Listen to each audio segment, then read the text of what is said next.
നമസ്കാരം, പുതിയൊരു ക്ലാസ്സിലേക്ക് ഏവർക്കും സ്വാഗതം. ഇന്ന് നമ്മളൊരു പുതിയ അപ്ഡേറ്റുമായിട്ടാണ് വന്നിരിക്കുന്നത്. ഈ ഒരു ബാനർ കാണുമ്പോൾ തന്നെ നിങ്ങൾക്ക് മനസ്സിലായിട്ടുണ്ടാവും SSLC-കാർക്ക് അടുത്ത വർഷം മുതൽ A+ ഒഴുക്കാൻ കഴിയില്ല എന്നുള്ളത്. അതായത് നമ്മുടെ വിദ്യാഭ്യാസ വകുപ്പ് കുട്ടികളുടെ അക്കാദമിക നിലവാരം ദേശീയ തലത്തിലേക്ക് ഉയർത്തുന്നതിന് വേണ്ടിയിട്ട് ഒരു പുതിയ പരിഷ്കാരം നടപ്പിലാക്കാൻ പോവുകയാണ് 2025 മുതൽ. അത് എത്രത്തോളം ഫലവത്താവും എന്നുള്ളതൊക്കെ നമ്മൾ കാത്തിരുന്ന് കാണേണ്ടതായിട്ടുണ്ട്. നമുക്കറിയാം, പരീക്ഷ ഒരു പരീക്ഷണവും ആ പരീക്ഷണത്തിന് വിനിയോഗിക്കപ്പെടുന്ന ഉപകരണങ്ങളുമാണ്, പരീക്ഷണ വസ്തുക്കളുമാണ് വിദ്യാർത്ഥികൾ എന്നുള്ളത് എല്ലാവർക്കും അറിയാവുന്ന കാര്യമാണ്.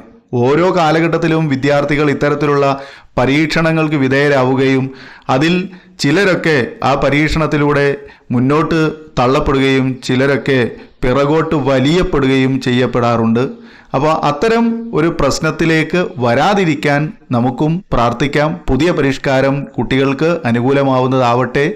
അതായത് കുട്ടികളുടെ പഠന നിലവാരവും ക്വാളിറ്റി ആൻഡ് അവരുടെ സ്കില്ല് ഇതെല്ലാം ഉയർത്തിക്കൊണ്ടുവരുന്നതായിരിക്കട്ടെ പുതിയ നിലവാരം എന്ന് ആശംസിച്ചുകൊണ്ട് നമുക്ക് തുടങ്ങാം. സംസ്ഥാനത്തെ സ്കൂൾ വിദ്യാഭ്യാസത്തിലെ നിലവാര തകർച്ച അത് ഇപ്പോൾ സർക്കാരിന് മനസ്സിലായിട്ടുണ്ട്. കുറച്ച് കാലങ്ങളായിട്ട് അതിനെപ്പറ്റി നമുക്കൊക്കെ അറിയാവുന്ന കാര്യങ്ങളാണ്. 10ാം ക്ലാസ് കഴിഞ്ഞിറങ്ങുന്ന വിദ്യാർത്ഥികൾക്ക് യഥാർത്ഥത്തിൽ അവരുടെ മലയാളത്തിൽ പേരെഴുതാനൊക്കെ അറിയണ്ടാവും, പക്ഷേ മറ്റുള്ള കാര്യങ്ങൾ ഒരു ഫോം കൊടുത്തിട്ട് മലയാളത്തിലുള്ള ഒരു അപ്ലിക്കേഷൻ ഫോം കൊടുത്ത് ഒന്ന് ഫില്ല് ചെയ്യാൻ പറഞ്ഞാൽ, അല്ലെങ്കിൽ ഒരു നോട്ട് പറഞ്ഞു കൊടുക്കുമ്പോൾ ക്ലാസ്സിൽ ഒരു വിഷയത്തെ സംബന്ധിച്ച് നോട്ട് പറഞ്ഞു കൊടുത്താൽ അത് സ്വന്തമായിട്ട് അത് കേട്ടെഴുതാൻ പല വിദ്യാർത്ഥികൾക്കും അറിയില്ല എന്നുള്ളത് പരസ്യമായിട്ടുള്ള രഹസ്യമാണ്. ഓക്കെ, അങ്ങനെ എങ്ങനെയാണ് അത് പറയുക എനിക്കറിയില്ല. ഞാനത് 2 രീതിയിലും പറഞ്ഞിട്ടുണ്ട്. അപ്പോൾ എന്തായാലും അവരെ കളിയാക്കിയതല്ല, എനിക്കൊക്കെ ഒരുപാട് അനുഭവം ഉള്ളതാണ്. ഓപ്പൺ സ്കൂളിൽ സ്ട്രീമിലൊക്കെ പഠിക്കുന്ന വിദ്യാർത്ഥികളെ സംബന്ധിച്ച് അവർക്ക് സത്യത്തിൽ അവിടെയൊക്കെ പഠിക്കാൻ വരുന്ന വിദ്യാർത്ഥികൾ ഒന്നും ശരിയായ രീതിയിൽ എഴുതാൻ അറിയാത്തവരാണ്. മലയാളം പോലും നല്ല രീതിയിൽ എഴുതാൻ അറിയില്ല എങ്കിൽ ഇംഗ്ലീഷൊക്കെ അവർ എങ്ങനെ എഴുതാനാണ്? കൂട്ടി വായിക്കാൻ പോലും അറിയാത്ത ഒരുപാട് കുട്ടികളുണ്ട്. ഇതൊക്കെ 10ാം ക്ലാസ് പാസ്സായിട്ട് ഓപ്പൺ സ്കൂളിലേക്ക് വരുന്ന വിദ്യാർത്ഥികളാണ്. ശ്രദ്ധിക്കണം, ഇത് റെഗുലറിലാവുമ്പോൾ കുറച്ചുകൂടെ നിലവാരം കൂടുതലായിരിക്കും. കാരണം അത്യാവശ്യം മാർക്ക് ഗ്രേഡ് ഉള്ളവരാണല്ലോ സ്കൂളുകളിൽ കിട്ടുന്നുള്ളൂ. അങ്ങനെ കിട്ടാത്തവരാണല്ലോ ഓപ്പൺ സ്കൂളിലേക്കും അതുപോലെ പ്രൈവറ്റ് സ്ഥാപനങ്ങളിലേക്കൊക്കെ പുറന്തള്ളപ്പെടുന്നത്.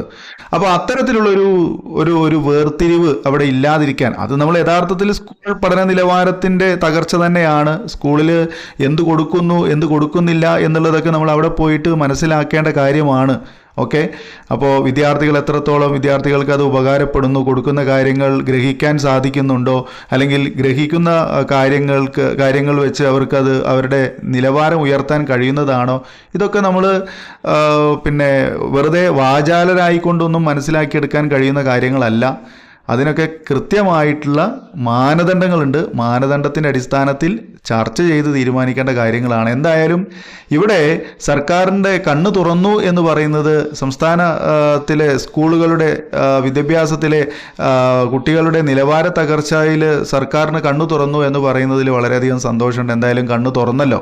ഓക്കെ, അപ്പോൾ ഇനിയിപ്പോൾ ഈ നിലവിൽ SSLC പരീക്ഷ മാറാൻ പോവുകയാണെന്നാണ് നമ്മൾ കണക്കാക്കേണ്ടത്. നിലവിൽ എങ്ങനെയാണ്? നിലവിൽ എന്ന് പറഞ്ഞാൽ അടുത്ത വർഷം മുതൽ. അപ്പോൾ ഇപ്പം എങ്ങനെയാണ് SSLC പരീക്ഷ എന്ന് പറയുന്നത്? നിരന്തര മൂല്യനിർണ്ണയം, അതായത് CE മാർക്ക്, കണ്ടിന്യൂസ് ഇവാലുവേഷൻ 20 മാർക്കാണ് കൊടുക്കുന്നത്. ഓക്കെ, അത് +2 അങ്ങനെ തന്നെയാണ്, 20 മാർക്ക് തന്നെയാണ്.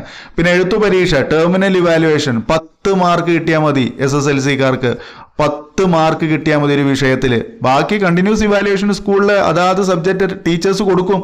മനസ്സിലായോ? 20ൽ 20 കൊടുത്തിരിക്കണം, അല്ലെങ്കിൽ ബാലാവകാശ കമ്മീഷനും മറ്റും മറിച്ചും ഒക്കെ വരും. എന്തുകൊണ്ട് ഈ കുട്ടിക്ക് ഇത്ര മാർക്ക് കുറഞ്ഞു, കുട്ടി കംപ്ലൈൻറ്റ് ചെയ്താൽ എന്ത് ചെയ്യും? അപ്പോൾ അവിടെയൊക്കെ പേടിച്ചുകൊണ്ട് ഇവരെന്ത് ചെയ്യും? മാർക്ക് വാരിക്കോരി കൊടുക്കും. അത് സ്കില്ലുള്ളവനായാലും സ്കില്ലില്ലാത്തവനായാലും, അത് നമുക്ക് അങ്ങനെ ഈ പഠനത്തിലെ സ്കില്ല് മാത്രമല്ല പല കാര്യങ്ങളുമാണ് നമ്മളവിടെ എന്ത് ചെയ്യപ്പെടുന്നത്. ഈ നമ്മൾ പറഞ്ഞ ഈ CE കണ്ടിന്യൂസ് ഇവാലുവേഷനിൽ അളക്കപ്പെടുന്നത് അല്ലേ? കുട്ടിയുടെ ക്ലാസ് അറ്റൻഡൻസ് മുതൽ എല്ലാ കാര്യങ്ങളും, പരീക്ഷയുടെ നിലവാരം അതല്ലാതെ മറ്റ് എക്സ്ട്രാ കരിക്കുലർ ആക്ടിവിറ്റീസ് എല്ലാം ഉൾപ്പെടെയാണ് നിരന്തര മൂല്യനിർണ്ണയം എന്ന് പറഞ്ഞത്. അപ്പോൾ കുട്ടിക്ക് 20ൽ 20 കൊടുക്കല്ലാതെ രക്ഷയില്ല. പക്ഷേ പഠന നിലവാരത്തിൽ, അതായത് ടെർമിനൽ ഇവാലുവേഷനിൽ കുട്ടി 10 മാർക്ക് വാങ്ങിയാൽ മതി. അങ്ങനെ 30% മാർക്ക് വാങ്ങിയാൽ കുട്ടി പാസ്സാകും. അങ്ങനെയാണ് ഈ കുട്ടികളെല്ലാം പാസ്സായി വരുന്നത്. മനസ്സിലാവുണ്ടോ? 10ാം ക്ലാസ്സിലെ എല്ലാ കുട്ടികളും പാസ്സാവുന്നു.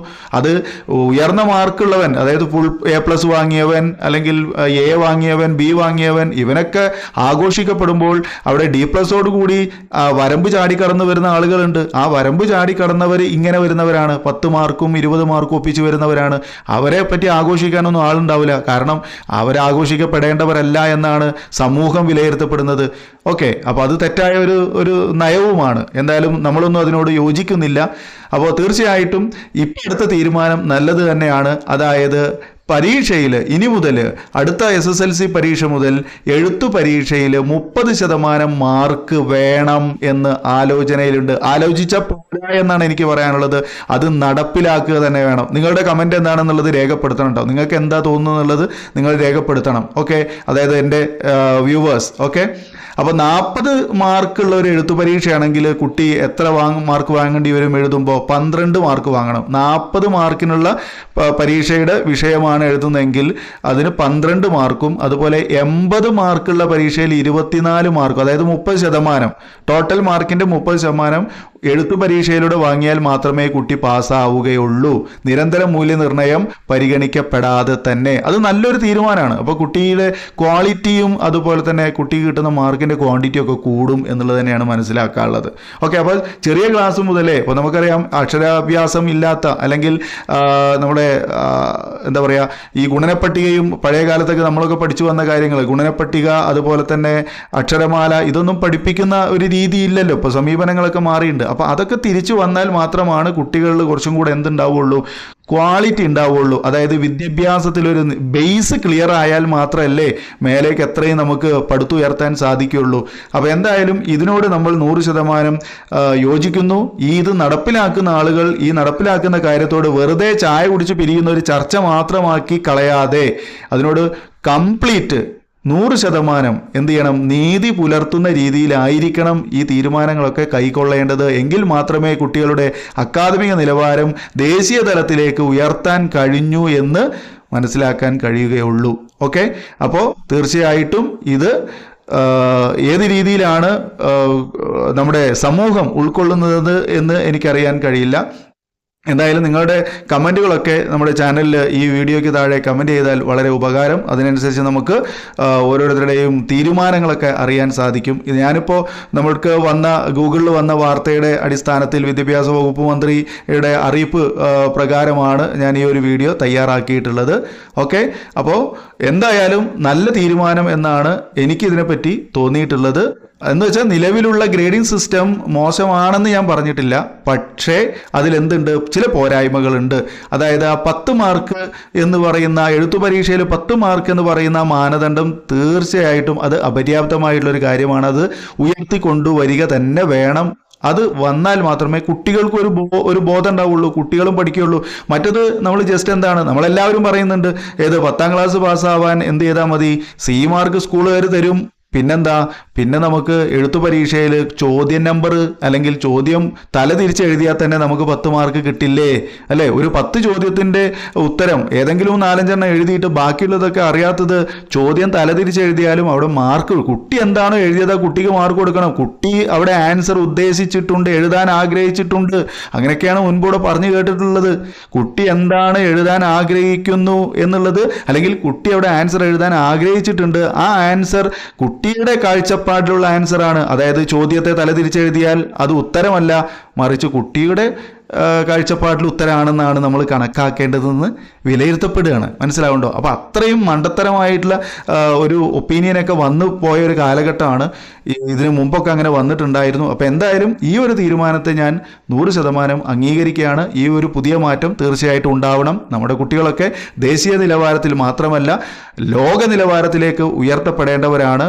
പല എക്സാമുകളിലും, അതായത് പ്രത്യേകിച്ച് നമ്മുടെ +2 ഒക്കെ കഴിഞ്ഞ് നമ്മുടെ കേന്ദ്ര യൂണിവേഴ്സിറ്റി ലെവലിലൊക്കെ ഉള്ള എൻട്രൻസ് ടെസ്റ്റൊക്കെ നടത്തുമ്പോൾ അതിലൊക്കെ നമ്മുടെ കേരളത്തിലെ കുട്ടികൾ പിന്തള്ളപ്പെടാനുള്ള പ്രധാനപ്പെട്ട കാരണം ഇത്തരത്തിലുള്ള ഈ വിദ്യാഭ്യാസ അക്കാദമിക നിലവാരത്തിലുള്ള താഴ്ന്ന അവസ്ഥയാണ്. അപ്പോൾ അത് മാറാൻ നമ്മൾ ഈ താഴ്ന്ന അവസ്ഥയിൽ, താഴ്ന്ന അവസ്ഥ എന്ന് പറയുന്നത് ബേസിക്കിൽ നിന്ന് തന്നെ നമ്മൾ തുടങ്ങണം. ബേസ് ക്ലിയർ ചെയ്യണം എന്ന് തന്നെയാണ് എൻ്റെ അഭിപ്രായം. അപ്പോൾ ഈ അഭിപ്രായത്തോട് നിങ്ങൾ എങ്ങനെ പ്രതികരിക്കുന്നു എന്നുള്ളത് വീണ്ടും ഞങ്ങൾ ഓർമ്മപ്പെടുത്തുന്നു, അറിയിക്കുക. അപ്പോൾ ഈ വീഡിയോ നിങ്ങൾക്ക് ഒരു ഉപകാരപ്രദമായിട്ടുള്ള വീഡിയോ ആയിട്ട് തോന്നുകയാണെങ്കിൽ എല്ലാവരും ഒന്ന് ലൈക്ക് ചെയ്യുകയും അതുപോലെ തന്നെ മാക്സിമം ഷെയർ ചെയ്യാൻ ആഗ്രഹിക്കുകയും ചെയ്യുക. അതുപോലെ ആദ്യമായിട്ടാണ് നമ്മുടെ വീഡിയോ കാണുന്നതെങ്കിൽ ഈ ചാനൽ ഒന്ന് സബ്സ്ക്രൈബ് ചെയ്ത് ബെല്ലൈക്കൺ ഓൾ എന്ന് എനേബിൾ ചെയ്ത് വെക്കുക. ഇനി നമുക്ക് വീണ്ടും പുതിയൊരു ടോപ്പിക്കുമായി പുതിയ വീഡിയോയിൽ കാണാം. വീഡിയോ കണ്ടിരുന്ന എല്ലാവർക്കും നന്ദി. Thanks for watching.